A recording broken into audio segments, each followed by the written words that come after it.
friends, in this video, I'm going to show you on how I'm going to teach my student to throw beanbag into basket 6 feet away using gesture prompt. So I'm going to do 2 thumb taps on her forearm from the front to help the student to initiate move their arm backward, and then I'm going to do another tap on the forearm from backward so that they can initiate throw the beanbag into the basket.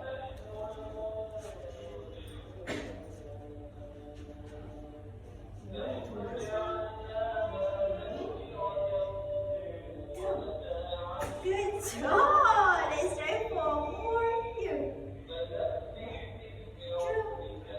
Nice one! Let's try 3 more. Good.